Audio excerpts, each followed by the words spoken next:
रामनगर में लीला की छोटी सी दुकान थी जिसमें वो ग्राहकों के कपड़े प्रेस किया करती थी और उसका पति सुरेंद्र शहर में होटल में काम करता था। एक बार रामनगर में बाढ़ आ गई जिसके कारण उसकी दुकान में ग्राहकों ने आना बंद कर दिया। अजी सुनते हो? लो, हाथ पर हाथ धरकर बैठे रहने से काम नहीं चलेगा, कुछ तो सोचना ही पड़ेगा। अरे सोचने से क्या होगा जी, हम और कर भी क्या सकते हैं, जन्मजात धोबी हैं। क्यों जी? तुम तो कहते थे जब तुम शहर में थे एक होटल में काम किया करते थे। अरे हाँ, करता तो था, लेकिन मुझे सिर्फ डोसा बनाना ही आता है। लो जी, तो फिर हो गया हमारा काम। तुम डोसा बनाना और बाकी चीजें मैं बना लूंगी। पहले इसी से शुरुआत करेंगे, फिर धीरे धीरे बिक्री के हिसाब से सामान खरीद लेंगे।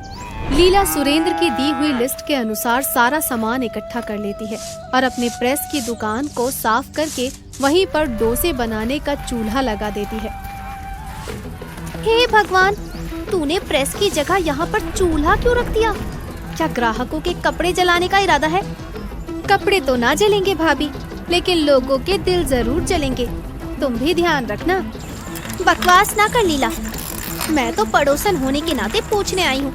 अरे मेरी तरफ 24 घंटों में बर्तन मांजने का काम कर लेती तो कोई मुश्किल नहीं होती। चिंता है तो बोल रही हूँ, वरना मेरा क्या।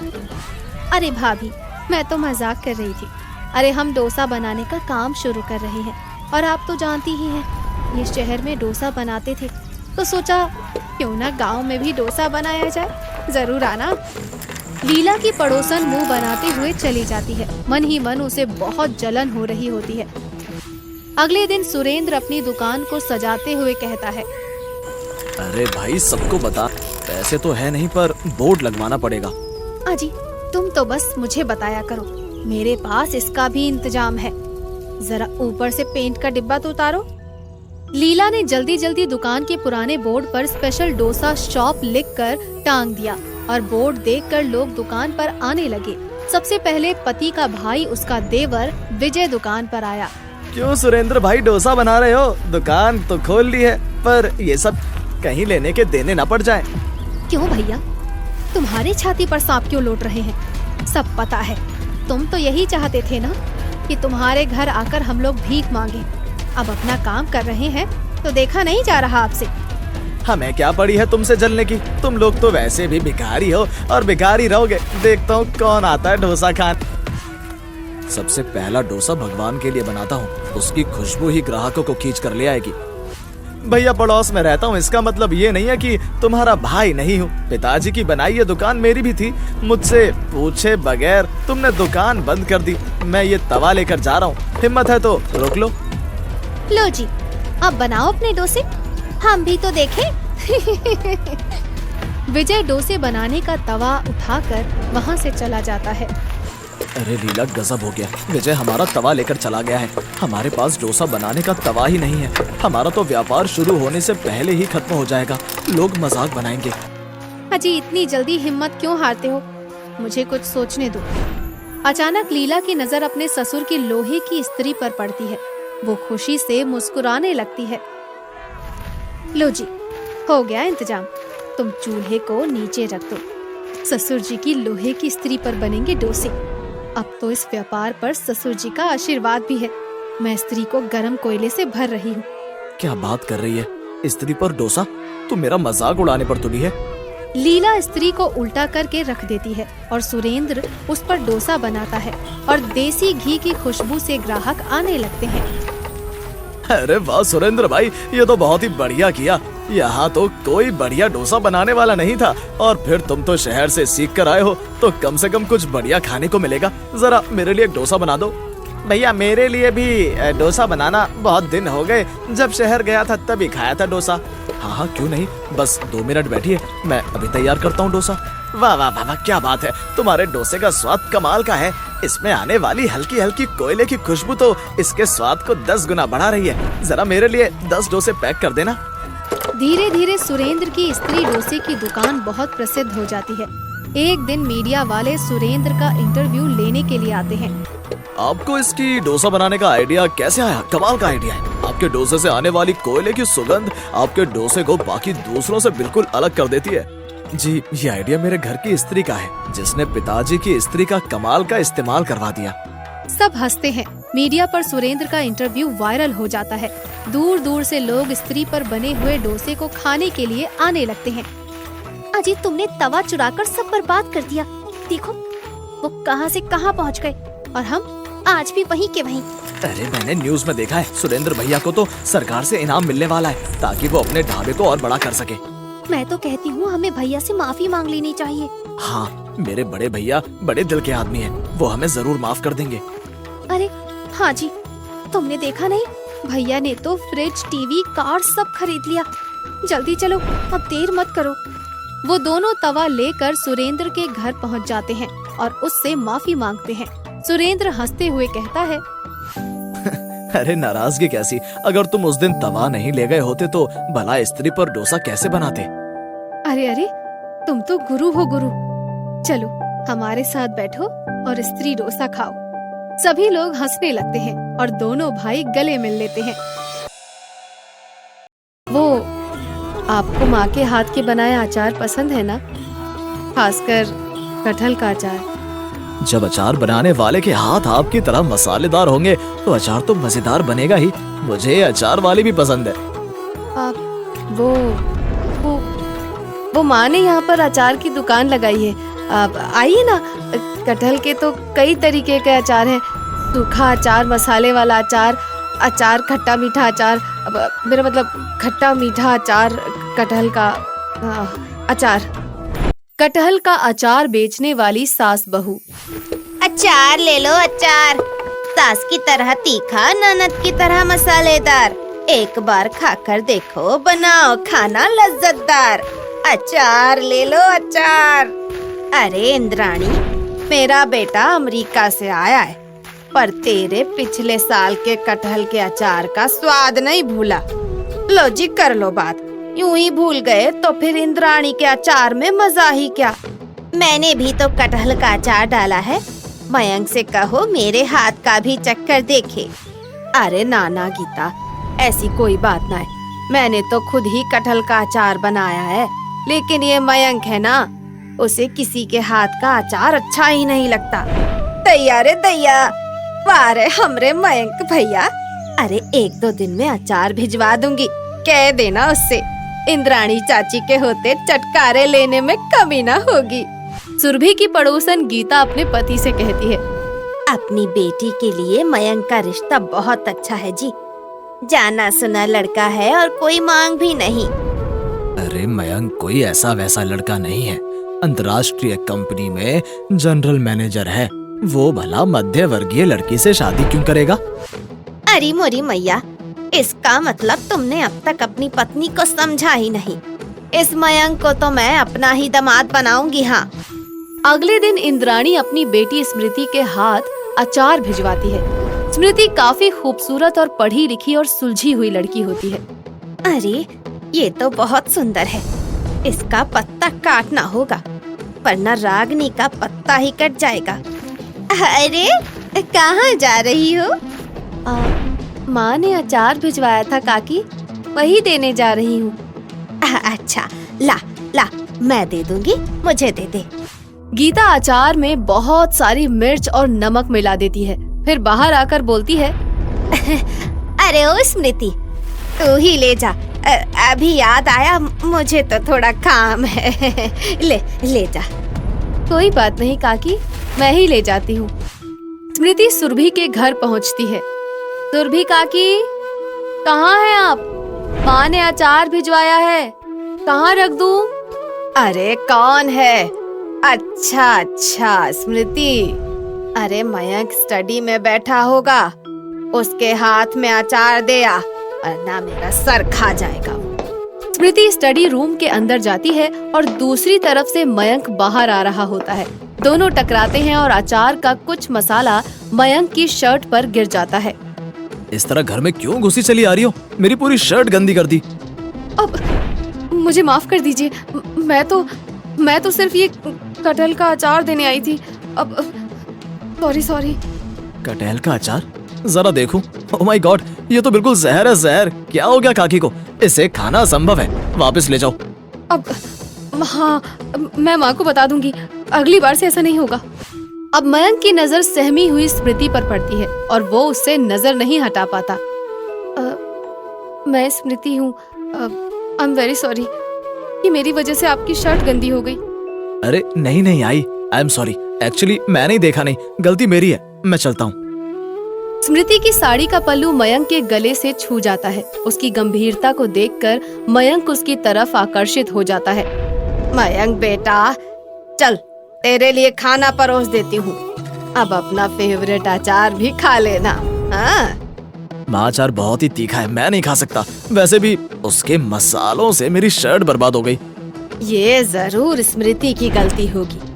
इस लड़की को ना जाने कितना गुरूर है। ऐसा क्यों कह रही हो माँ, क्या हुआ? पूरे शरीर से अचार के मसाले की बदबू आती है, पर नखरे ऐसे हैं जैसे कोई राजकुमारी हो। लेकिन माँ वो बहुत सुंदर है, वो किसी राजकुमारी से कम भी नहीं है। मयंक की बात सुनकर सुरभि को स्मृति से जलन होने लगती है। कहीं मयंक को स्मृति पसंद तो नहीं आ गई है। हे भगवान, क्या अचार वाली की बेटी मेरी बहू बनेगी अब? नाग पंचमी के मेले में मयंक मन बहलाने जाता है, जहाँ उसे स्मृति दिखाई देती है। चुपचाप वो उसकी ओर देखते हुए सोचने लगता है, इतनी प्यारी लड़की है, उसके चेहरे पर कितना भोलापन है, जरा सा छल कपट भी नजर नहीं आता। बात करके देखता हूँ। अरे आप देखिए, खूबसूरत लड़कियों को मेले में अकेले नहीं घूमना चाहिए। जी ऐसी बात नहीं है, वो तो बस यूं ही माँ के साथ आई हूँ। अरे तो आप मेला घूमने नहीं आई हैं? जी वो आपको माँ के हाथ के बनाए अचार पसंद है ना, खासकर कटहल का अचार। जब अचार बनाने वाले के हाथ आपकी तरह मसालेदार होंगे तो अचार तो मजेदार बनेगा ही। मुझे अचार वाली भी पसंद है। आप वो माँ ने यहाँ पर अचार की दुकान लगाई है, आप आइए ना। कटहल के तो कई तरीके के अचार हैं, सूखा अचार, मसाले वाला अचार, अचार खट्टा मीठा अचार, मेरा मतलब खट्टा मीठा अचार, कटहल का अचार। आओ आओ बाबूजी, तुम्हारे कदम बहुत शुभ हैं। मुझे अभी अभी अचार का बहुत बड़ा ऑर्डर मिला है। हाँ चाची, तुम्हारे घर तो लक्ष्मी जैसी बेटी है, लक्ष्मी तो आएगी ही। स्मृति पर अपना प्रभाव डालने के लिए मयंक कई तरह के अचार खरीद लेता है और कहता है, अरे चाची तुम इतना स्वादिष्ट अचार बनाती हो, अमेरिका में मैं इनके बिना कैसे रहूँगा? अरे तो इसमें क्या बात है बिटवा, ब्याह कर लो, तुम्हारी दुल्हनिया को भी सिखा दूंगी, फिर खाते रहना अचार अमेरिका में। मयंक घर पहुंचता है और उसके हाथ में इतने सारे अचार देखकर सुरभि को अंदाजा हो जाता है कि दाल में कुछ काला है। वो कहती है, ये क्या, तू तो कटहल के सिवा कोई अचार खाता ही नहीं, फिर इतने अचार क्यों ले आया है? अरे माँ, मैं तो तुम्हारे लिए अचार वाली भी लाने वाला हूँ, तू बस हाँ कह दे। क्या बकवास कर रहा है, मैं समझी नहीं कुछ। सुरभि घर के दरवाजे पर सर पकड़कर बैठ जाती है। गीता पूछती है, क्या हुआ भाभी जी, ऐसे क्यों बैठी हो? सब ठीक तो है ना? मेरा तो दिल घबराने लगता है तुम्हें उदास देखकर। अरे क्या बताऊं, जिसका डर था वही हुआ।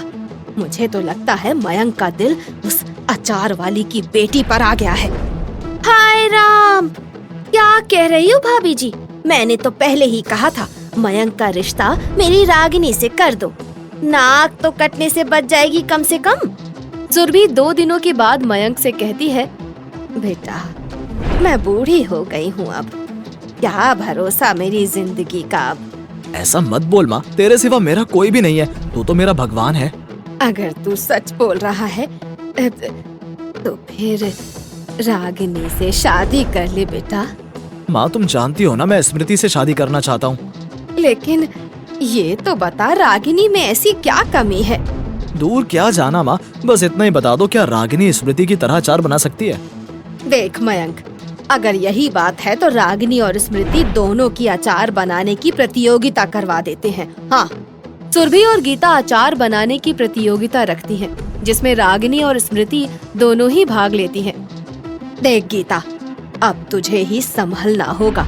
अगर रागिनी की शादी मयंक से कराना चाहती है तो स्मृति को प्रतियोगिता जीतनी नहीं चाहिए। स्मृति बेटा, इधर आ जरा, अपना अचार तो टेस्ट करा, इसमें तो मिर्च बहुत कम है, नमक भी बढ़ाना होगा। चिंता मत कर, मैं हूँ ना तेरी मदद करने के लिए। बार बार ऐसा करके गीता स्मृति का अचार बिल्कुल खराब करवा देती है, जिसके कारण रागिनी प्रतियोगिता में जीत जाती है। लो, हो गया दूध का दूध, पानी का पानी। ये है अंगूठी और इसी समय रागिनी के हाथ में पहना दे बेटा।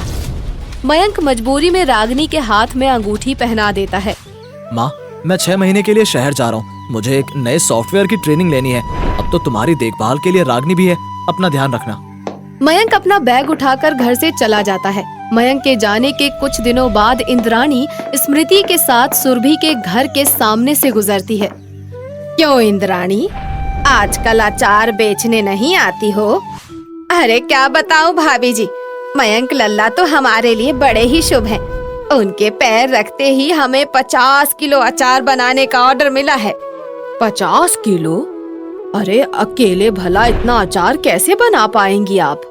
ना ना भाभी, तुम नहीं जानती, मैं तो बस अचार में मसाला मिलाती हूँ, पूरी नाप तोल तो वही करती है। तभी इंद्राणी का फोन बजने लगता है।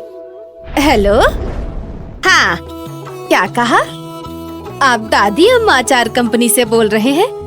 अच्छा, आपको हमारे कटहल का 40 किलो अचार चाहिए, वो भी 15 दिन के अंदर। इंद्राणी हाथ जोड़कर जल्दी जल्दी बाजार की तरफ जाने लगती है। तभी सुरभि का बदन कांपने लगता है और उसे तेज बुखार आ जाता है। अरे काकी, क्या हुआ आपको? आप तो कांप रही हैं। आपका शरीर तो तप रहा है, लगता है बहुत तेज बुखार है। आप मेरे साथ डॉक्टर के यहाँ चलिए। नहीं बेटा, मेरी होने वाली बहू रागिनी पास ही रहती है, उससे बुला लूंगी, तुम बस मेरा फोन लगा दो। इंद्राणी फोन लगाकर सुरभि को दे देती है और उसे घर में ले जाती है। हेलो बेटा रागिनी, मेरी तबीयत बहुत खराब है, शरीर कांप रहा है और तेज बुखार भी लगता है। मुझे डेंगू हो गया है। मयंक भी घर पर नहीं है, क्या तुम आ सकती हो अभी? रागिनी फोन काट कर अपनी माँ से कहती है। ये क्या माँ, मैं किसी की नौकरानी बनने नहीं जा सकती। तुम तो कहती थी मयंक से शादी करके मैं अमेरिका चली जाऊंगी और रानी की तरह राज करूंगी, और यहाँ देखो नौकरानी बन गई हूँ मैं। अरे तू चुप रह, मैं बात करती हूँ। हेलो, हाँ सुरभि बहन, रागिनी आने के लिए तैयार हो रही थी, अब कि अचानक ही उसका पैर फिसल गया। मेरी कमर में भी बहुत दर्द है, वरना मैं ही आ जाती। आपको किसी को बुलाने की जरूरत नहीं है। जब तक आप ठीक नहीं हो जाती, मैं यहीं रहकर आपकी सेवा करूंगी। मैंने तो तेरे साथ प्रतियोगिता में कितनी नाइंसाफी की, फिर भी तू मेरी सेवा करना चाहती है। मैं वो सब भूल चुकी हूँ चाची। इंसानियत से बड़ा कुछ भी नहीं होता। नहीं, कितनी मेहनत करने के बाद अब तुम्हारे पास अचार के ऑर्डर आए हैं, तुम अपने ऑर्डर पूरे करो, जाओ। जब तक मयंक बाबू घर वापस नहीं आ जाते, मैं आपको छोड़कर कहीं नहीं जाऊंगी। कहीं नहीं जाएंगे हम। अरे हम पड़ोसी हैं, कोई दुश्मन थोड़ी हैं। स्मृति सुरभि की बहुत सेवा करती है, लेकिन रागिनी उसे एक भी दिन देखने नहीं आती। कुछ दिनों बाद घर के बाहर कार रुकती है। अरे कहाँ हो बहन, मुझे 10 लाख का चेक मिला है। अचार कंपनी की तरफ से बाजार में हमें एक बड़ा शोरूम दिया गया है। हमारी तो किस्मत ही बदल गई बहन। इंद्राणी, तुम्हारा दिल बहुत बड़ा है। मैं तुमसे एक छोटी सी चीज मांगना चाहती हूँ, अपनी स्मृति को मेरी बहू बना दो बस। इंद्राणी को विश्वास नहीं होता। सुरभि उसे गले लगा कर कहती है, अरे मेरी अचार वाली, आज से तू समधन हुई। आज के बाद मेरे यहाँ आने वाले अचार सबसे ज्यादा चटपटे होने चाहिए, समझी? अरे अचार वाली सासू माँ, सब कुछ भूल जाना, पर मेरे कटहल का अचार पैक करना मत भूलना, क्योंकि कटहल के अचार नहीं तो मेरे जीवन में चटपटे स्वाद भरे हैं। और इसी तरह से सब लोग खुशी खुशी रहने लगते हैं। आ गए आप? आ ही गए हो तो चैनल को सब्सक्राइब कर देना, और वीडियोस अच्छे लगे तो लाइक और शेयर भी कर देना, और बेल आइकन जरूर दबा देना, ताकि आपको नई वीडियोस की नोटिफिकेशंस मिलती रहें।